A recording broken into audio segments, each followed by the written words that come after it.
Please সবাই আমাকে help করেন কোন ড্রেস পরবো। আগামীকাল আমার একটা মিট আপ প্রোগ্রাম আছে, চিন্তা করছিলাম কি পরা যায়, আপনাদের সাথে তাই শেয়ার করছি আমার সবগুলো ড্রেস দেখি কোনটা পরবো। আমি মানহাইন্তি স্যার দুজনকে বলেছি প্লিজ আমাকে তোমরা সিলেক্ট করে দাও, কিন্তু তারা আমাকে টোটালি হেল্প করছে না। তাই আমি নিজেই চলে এলাম, কি পরবো বুঝতে পারছি না। একটা একটা করে প্রতিটা ড্রেস আমি দেখছিলাম আর দেখছি আর মন খাচ্ছে। মেয়েদের অবস্থা তো জানেনই, কাপড় চোপড় যাই থাকুক না কেন কোথাও যেতে গেলে মনে হয় যে আমার কিছুই নেই, আমি কি পরে যাব। কোনো ড্রেসই আমি আসলে সিলেক্ট করতে পারছি না, কোনোটা মনে হচ্ছে বেশি গর্জিয়াস, কোনোটা মনে হচ্ছে দূর এটা ভালো লাগবে না, এই প্রোগ্রামে এটা পরে গেলে কি ভালো লাগবে। এই তো সেজন্য মন খারাপ হয়ে গেল, কোনো ড্রেসই আমি সিলেক্ট করতে পারছি না। মানহাইন্তি স্যার আমাকে হেল্প করছে না। দেন আমার মনে পড়ে গেল আমি একটা শাড়ি কিনেছি, নিউ শাড়ি।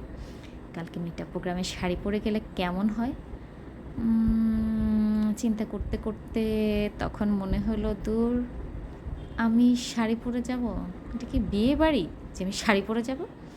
দেন শাড়িটাকে রেখে দিচ্ছি, এটা আনার পরে আর গুছিয়ে রাখা হয়নি। শাড়িটা কেমন হয়েছে বলেন তো, আমার কিন্তু অনেক অনেক পছন্দ হয়েছে শাড়িটা, তাই নিয়েছি। দেন শাড়িটা শাড়ির আলমারিতে রাখবো, আপাতত এখানে একটা সাইডে রেখে দিচ্ছি, কিন্তু আমার কিছুই পছন্দ হলো না। দেন সকালেই চিন্তা করব কি করব না করব।